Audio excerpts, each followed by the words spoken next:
Hey guys, Justice Egan here, excited to cut this video and share with you a really important tip that can help you with your recruiting into your MLM business. You know, have you ever shown a bunch of presentations and had everybody say no, you know, whether they don't have the time, they don't have the money, they're not a salesperson, you know, they've seen these sort of things before, their friends didn't succeed in them, whatever that objection is. Today I'm going to share with you the single biggest objection that's underlying with almost all of those, and 3 tips to help you not only handle it, but offset it before it happens. The single biggest objection when it comes to joining your MLM is that somebody deep down inside believes that they can't do it. Regardless of whether they say they don't have the money, regardless of whether they say they've seen other people do this before and it didn't work for them, whatever they're saying, somewhere inside they believe they can't do it. And here's 3 tips to help you offset that. Tip number 1 is keep it simple.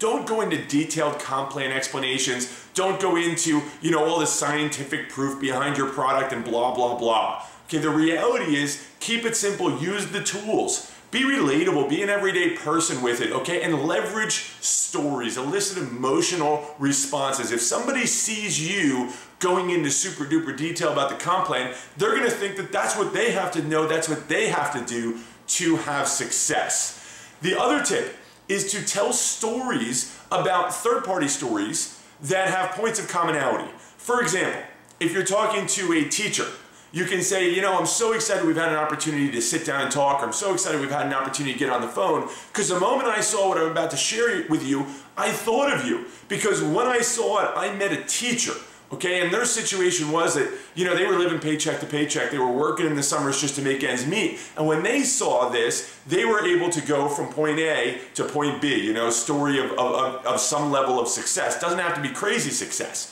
The reality is when you use a third-party story with a point of commonality, that person's a teacher, this person's a teacher, that much more proof that they too can do it, right? If this teacher can do it, they can do it. Moves them that much closer to believing that they can do it. And the last tip I have for you that'll help you handle or offset this objection is to use your own story, put yourself in the shoes of the skeptic, and handle some of those objections up front. You can say, hey, something along the lines of, hey, when I saw this, my first thought was, man, I don't have the time to do this. I work, I've got kids, I've got whatever your story is, you know. When I first saw this, I thought I didn't have the time to do this because of X, Y, Z. But what I realized was, in just a half hour a day, I've been able, you know, to get out there and share this, and pretty much things handle themselves from there. Or, you know, when I saw this, I thought, man, I'm not a salesperson. People don't want to hear this from me. I'm not going to be able to go, you know, show this and sell it successfully. What I realized was all I had to do was use the tools. The product pretty much speaks for itself. And anytime I have a question or need someone to help sell, I just turn to my upline and they're there to support me. See, if you put that stuff out there up front, if you have the same conversation that's going on inside their head through your personal story, you can help offset that objection and move them closer to believing that they can do it.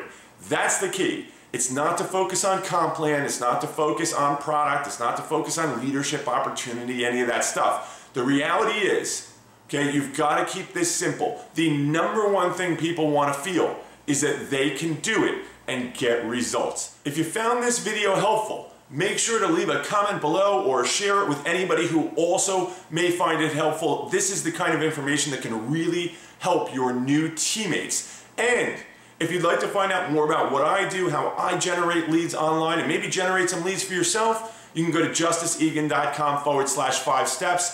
I'll share with you my 5-step simple system to generating 20 to 25 leads a day online. Hope you enjoyed this video. I'll be talking to you very soon.